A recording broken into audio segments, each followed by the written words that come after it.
What is up, pals and gals of the YouTube universe? It's everybody's favorite figure collecting Lobo here, once again, back for another exciting episode of Figure Friday. Oh, I'm pretty sure that according to the Brethren Code of the Pirates, I'm pretty sure that it is that special time of the week where we spend some quality time together and basically nerd out about all things figure, Funko, merchandise, memorabilia related of all kinds, shapes, colors, and sizes. You better believe anything in store you're going to find right here on the channel. Now, before we get started, I would very much like to say, first and foremost, you're breathtaking, and I appreciate each and every single one of you. And I do hope that you guys had an excellent day. Um, and for those of you guys who are still under lockdown or still dealing with this quarantine thing, I do hope that you're taking the necessary precautions to keep yourself safe, to keep everyone else around you safe. Always remember, wash your hands, wear your masks, unless you're vaccinated with, both of them. I mean, it wouldn't hurt to still wear a mask. All that's all I'm saying. Yeah, that's all I'm saying. And also remember, wash your hands 6 feet apart. Okay, please. It's not gonna kill you. Okay. But also, before we get started, please, if you haven't already, do your boy a favor and go grab something to eat, something to drink, a snack if you want to. Hey, have something sweet for your sweet tooth, man. It don't bother me none, heck, because I want you guys to know that this is a green zone and you guys are safe here. So please help yourselves, and I'll be here waiting. Heck, because as you know, it's Friday night and I'm feeling all right. That's right. Give me a chance to answer some messages, actually. Okay, that works. That works. Okay, okay.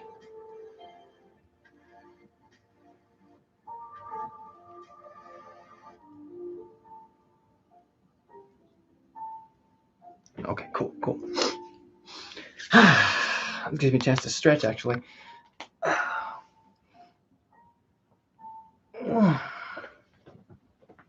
Oh yeah. Oh yeah.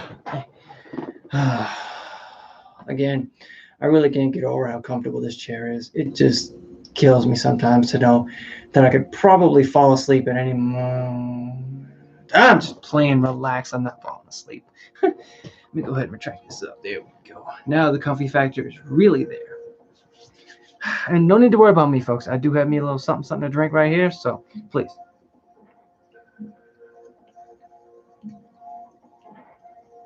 Oh. I appreciate the like. You're awesome and you're breathtaking. Oh, my ears bugging me. Oh. Wait, did I? Oh, no, that's not good. Hang tight. You know what? No, it's okay. Now that I just want to say, since we already have hit the 3-minute marker, we're going to go ahead and get started. I want to say hello and welcome back for those of you guys just joining us, or if you're watching this as a highlight, welcome back. I do hope that you're really relaxed and ready, because tonight's episode, we're actually going to be playing a more of a villainous role. I'm sorry. I apologize. I just felt like that was called for. I do apologize. I'm an idiot sometimes, But that is right, folks. Tonight we are going to be introducing 2 new figures from 2 different worlds, but bad guys all the same. And of course, one of them is a squawking foot soldier, and the other is basically the arch nemesis of a very well-known hero in a very well-known universe. So I invite you to please sit back, relax, kick your feet up, take a deep breath of freshness, because, as you know, it's just you, me, and the merchandise of tonight. So, yeah, and I do hope that you're ready. So, first up, wait, don't fall. Stay right there. Just right there for some support, I guess, if you're going to stay. Okay, you know what? Lay down. Stay there. I mean, if you're going to act up, then if you're going to act up, that's how you're going to get treated, okay? Please. So, first up, I thought that we can go ahead and visit one of my favorite universes. That's right. It consists of such things as Zords, morphing, and a grid of morphing. As you guessed it, we're going to be heading back into the world of Power Rangers. That's right, folks. And tonight we're actually going to be introducing the first of tonight's villainous showcase.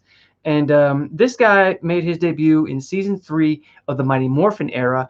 And let me tell you, in the beginning, like the first time I saw him or saw them, I ain't gonna lie, like this scared the crap out of me, mainly because um, I really thought that at the time, I thought like the monsters and like the foot soldiers, were just all too real because I was young, at that I didn't know at the time they were dudes in costumes.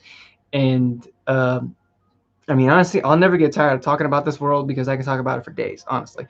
And but we'll get into that, scaring the crap out of me some other time, because I'm pretty sure that you guys are probably knowing who I'm talking about. Who is the squawking evildoer? Well, that, my friends, is the Tanga warrior. That's right, folks. The bird brain badass has decided to fly the coop from his what is it um,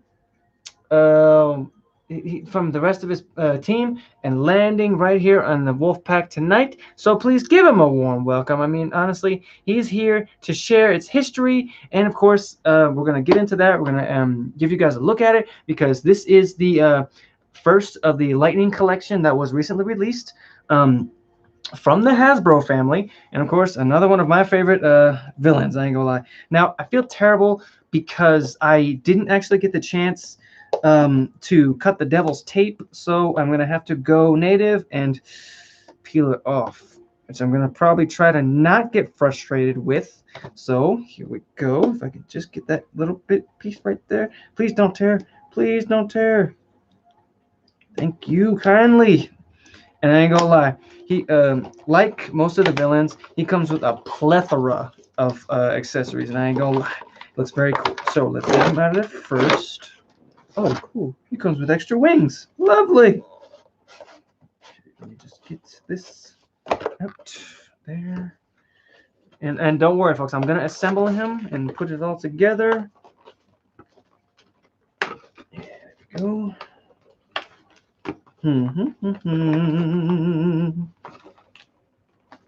If these plastic things would cooperate with me, I've never known them to be this tough. But then again, I can sympathize with them, because there's a lot in this box, and I can really understand as to why they would want to strap it in so roughly, which is a good thing, because they don't need any of the pieces coming out. And I mean, if they do, then who's to say they might get lost? And if that happens, man, I ain't gonna lie, you're gonna have an angry customer on your hands. And this is just coming from me, Beauty, beauty, beauty. Okay. But before we strap that up, let's get him out of there. Come on. Come on, bird brain.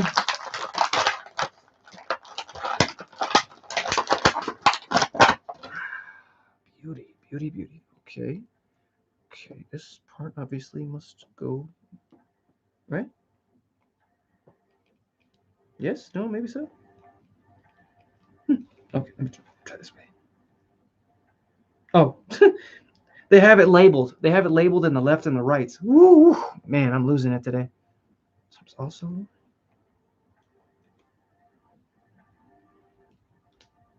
wait, where's this way? No, no, wait. Okay, so it goes like that. Okay, all right. Hang tight, folks. I'm almost there.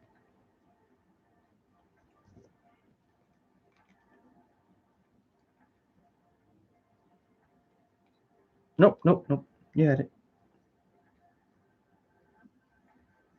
Ah, there we go. Now bend it. No, no, don't do that. Don't do that. Okay, folks, here he is, the Tanga warrior. Bam! Have a look at him. And then, as you can see, folks, as I said, he's here, or it is here to share its history. Come on, focus for me. If I do it this way, maybe, maybe, maybe. Yes, no. Well, anyways, we're gonna go ahead and talk a little bit of history about this guy, because being that this is his first time, he is a tad bit shy, but that's okay. I'll speak on his behalf, because that's how I do. I appreciate my figures, and I appreciate everybody who supports me. So, basically what these guys are. The Tango Warriors are basically like, well, they're large birds, but they're basically anthropomorphic birds. Now, the only reason that is because they're, as you can guess, that they're a lot, heavier duty. They're bigger than any other bird that you can think of. They're more ravenous, more dangerous. Their fluffy feathers are black in color, as you can tell. They're covered by their dark purple breastplates, and of course the dark purple shin guards, and of course they also have black manes, as you will, of feathers that surround their neck to act as sort of like protection wise, and the Tango Warriors are actually said to be the fiercest warriors in the universe. However, um, thanks to the repeated defeats given to them by the Mighty Morphin Power Rangers, that would later prove to be untrue. Now, how they came to be is actually kind of, a little tricky, if I had to say. So basically, when Rito Revolto, that's Rita Repulsa's brother, actually arrived on the moon, he actually buried the eggs in the sand or the dust on the moon. Now, basically, where the reason he did that is so that they could hatch in a perfect environment. Now, unfortunately, he later remembered that he forgot where he buried the eggs, and basically until Rita had actually counted to 10 as a warning to Rito. She was basically ecstatic to receive such a gift when she found them. Now, these birds, they're not one to be trifled with. These ferocious birds here, they challenged the Rangers in battle, taking the place of the Putty Patrollers. Now, the Rangers, they did defeat them usually, but the only reason that they did was actually when they were in their Ninja Ranger forms, and that's of course, as you can see from like the robes, the masks, and like the sort of the ninjetti looks. There it is. It took me a while to remember that because that was one of also my favorite suits from the Mighty Morphin Power Rangers era was the ninjetti outfits, and that was the only way that they could fight them and defeat them when they were morphed into that. And of course, much like the putties, they had to take the next step. And of course, their ranger outfits, they did come in handy at a time. However, when Master Vile, now basically Master Vile is he's also kin to Rita Repulsa, but when he arrived, he actually gave the Tango Warriors special seeds. And basically, what they did is that it made them more dangerous, more deadly, and of course, it forced the Rangers to fight them with their new metallic armor. And basically, to me, I always thought like the metallic armor was sort of like a battleizer type thing, because it offered them extra support, extra power. And basically, for those of you guys who don't know what battleizers are, it's basically like the next step in Rangers armor. And like the first time I got a look at that was actually from the Power Rangers in Space era when Andros debuted it in his battleizer form to go one-on-one with the villain known as Vaxsacker. But that's best served for another time. Now, basically what those C's also did is that it rendered the Ninja Ranger powers obsolete, meaning it gave the Tango Warriors the edge in the battle. But before we get into the fun facts, I would very much like to share some of the accessories that come with the Tango Warrior, and of course, we'll get into it. Now, as I said, the Tango Warriors had actually came from an ooze egg, or from an egg, and basically that's what this hoe is right here. Have a look at that, and don't worry, it won't hatch. It's not warm enough in here, and plus, well, I wouldn't be too upset if I actually just dropped it. But I have to keep it safe, because it's a piece, and I'm gonna take care of it. And of course, he does come with some little extra feather add-ons, and 2 interchangeable hands. And what is a Lightning Legacy Collection figure without the effects? That's right, folks. There it is. It looks like sort of maybe a lightning effect or even like a power effect, because these guys were known to shoot projectile type, deals or anything like that. But I was a little bit disappointed because I like after all the history that I read up on these guys, I was only able to find one cool and very interesting fact. Did you guys know that the Tango Warriors were actually the first Power Ranger foot soldiers to speak fluent English? Yeah, you heard me right. These guys could speak English if they wanted to, because in a way, when they were speaking to each other or their leaders, Ivan Ooze, Master Vile, you name it, they would speak fluent English, and yeah, they would squawk a time or two, but that's beside the point. That's beside the point. Man, oh yeah, let me give it a sweet swig here.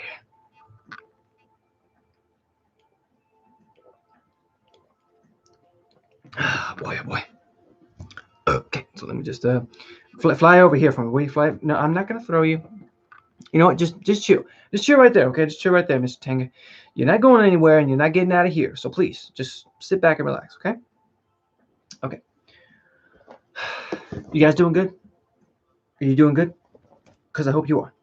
So, as we're moving on, next up, we're actually going to be heading into a different universe. And the next universe, it actually consists of tricksters, gods of mischief, and power-hungry madmen, and of course, mad titans, but I feel like I've already said that a few times. But basically, that means that we'll be heading into the MCU, the Marvel Cinematic Universe. That's right, folks. And we're going to introduce the next participant of the villainous showcase tonight, who made his debut in issue #1 of the Captain America comic books back in March of 1941. And the first time I saw this character was actually in the 90s Spider-Man cartoon that I grew up watching. And at first, I didn't really understand him or like his motives, but that was only because I never knew who he was, what history had to say about him. And soon afterwards, a little bit further down the line, it became clear who he was and and what his motives were. Even though he hid behind a mask, but there's a reason for that, folks, and I'm gonna tell you right now. Who is this masked villain that I speak of? Well, why don't we just take that mask and we're gonna pull it off and we're gonna reveal a Mr. Johann Schmidt, aka the Red Skull. That's right, folks. That's right. The oh my goodness, I want to take a minute, to just kind of gush over this figure, because he's actually one of the like top 10 villains on my list, and just I'm happy to finally say that I have him on my squad in my pack tonight. So again, I'm gonna get back on track here, but that is right, folks. The Red-Eyed Menace has joined my crusade in the Wolf Pack, and of course, it comes with a message of history. So let's hear it, huh? Please gather around. Please gather around. Gather around. And again, the second like, thank you so much. You're breathtaking. You're breathtaking, man. You with it, kid. You with it. Okay. Why don't we just get him out of there, folks? Because again, I forgot to cut the devil's tape. Shed a tear, please. Shed a tear because I forgot to cut the devil's tape. The devil's tape. Woo! Oh man, I feel so terrible. I feel so terrible. Woo, goodness. Because I hate when I do that sometimes, because I feel like it sort of drags the show out, and I don't like doing that. Really, I don't. Oh my goodness. Get up out of there. Ah, no. There we go.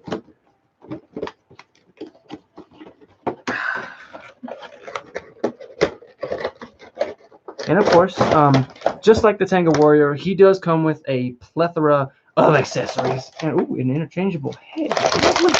But before all that, before the holy moments, we're going to get Mr. Schmidt here. Get him out of there so he stops acting like a piece of Schmidt. I said Schmidt. Calm down. And there he is, folks. The villainous Red Skull. And I know what you're thinking. But his eyes aren't red. Oh, come on. Cut me some slack. Come on. Okie dokie. Now, as I said, please gather around because it is history talk time.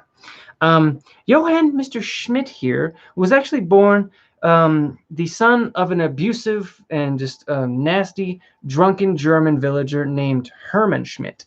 And his sanity, long-suffering wife, Martha, who for years had just put up with so much like abuse and beatings from her husband, that during the time when she was pregnant with Johann here, she actually died giving birth to him, and that he was their only child. And driven to madness by the death of the woman that he both loved and hated at the same time, the father actually tried to drown the newborn infant. And like basically blamed the death of his wife on him. I mean, come on. I mean, you're gonna try to drown an infant just because your wife died? It wasn't his fault. Come on now. But anyways, the doctor who had actually delivered the baby saved Johann from his father, and the next morning, uh, the father committed suicide. Now, being that the son had nobody to turn to, the doctor took him to an orphanage, and there was actually where he spent about maybe 6, 7 years old at the time, and he actually ran away. And during the time, he lived in the streets as a beggar and as a thief. And as he grew over time, he actually worked up to more menial jobs, but spent most of his time in prison for crimes ranging from vagrancy to theft. And there was a time later in his actual teen years where, during the rise of the Third Reich, Schmidt actually got his most prosperous job, where he was a bellhop in a major hotel. There, he actually served the rooms of Adolf Hitler himself. Now, during the time, by chance, he was present when Hitler was furiously berating an officer and swore he could train Johann himself. And during the time, a simple bellhop to be a better National Socialist. Now, looking closely at him and sort of sensing his dark, inner nature, Hitler actually took the time to take up Johann Schmidt, and of course, he challenged him and recruited him, but unfortunately, at the time, he was dissatisfied with the standard drill instructor. Johann is what I'm talking about here, and his subordinates used to train Schmidt. Oh, no, I'm sorry, run that back. I'm sorry, I got the roles mixed up. It's all up here, but it's actually going right here. So, um, Hitler actually took over personally and of the training of Schmidt.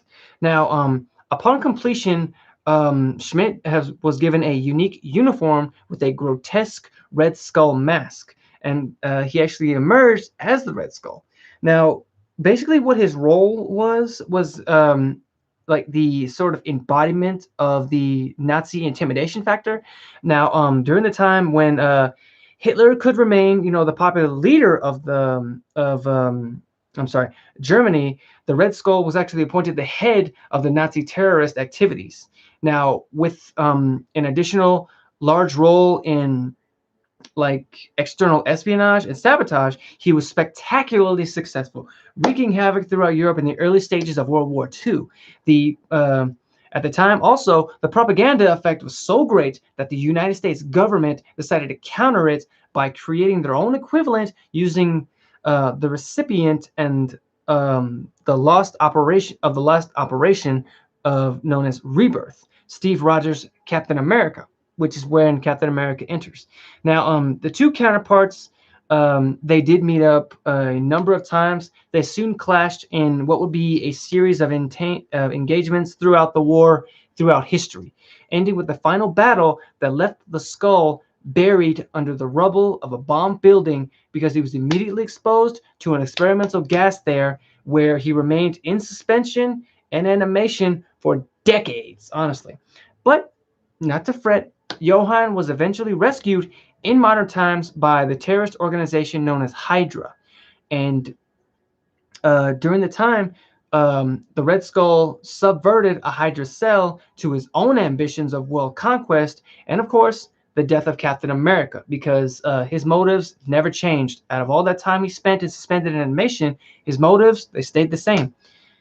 And he was a trooper, over time, out of all the entanglements with Captain America, all the stuff with World War II. I mean, he kept his nature the same, and just nothing really changed about him. It's just because he knew that this was his conquest, and he didn't want to leave it. Oh goodness! But before we get into the fun facts, folks, I would very much like to share a whole lot of his success rate. So strap in, because here we go.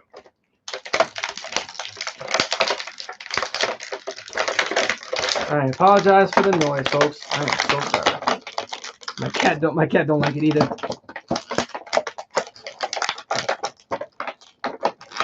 Get get your big skull self out of there. Okay. As I said, comes with one interchangeable face. Maybe if the freaking thing would focus. There we go. I know he looks mad, but trust me, he's hella happy to be here. And of course, the very most endearing factor about him was this little bad boy right here, the Tesseract. Now, for those of you guys who don't know, the Tesseract is basically a cube of infinite power. Now, the only reason that is because it's actually an Infinity Stone. But shh, keep that to yourself so Thanos won't hear you. And of course, what's a villain without a weapon? You know, especially Mr. Johan here. And of course, he does come with this little gadget, this little weapon right here, which I'm guessing is a sort of like maybe an SMG or like a machine pistol. It's hard to say, but what's cool about it is that if you look closely, if it zooms in, come on, right there, it's got the little Hydra symbol on it. That's very cool, honestly. I love when they go the extra mile when it comes to detail, really. And of course, he comes with 4 interchangeable hands, 2 fists, 2 open palms. But why don't we just go ahead and give us some fun little facts about Mr. Red Skull here. He once offered a partnership with, are you guys ready for this? Magneto. But he was turned down almost immediately because of his ties to the Nazis, since Magneto was Jewish. I mean, like, I figured that he would have known that due to the fact that everybody knew the history of Magneto, other than alternate timelines. 90% of the time, he is a Jewish man. You know, I mean, come on.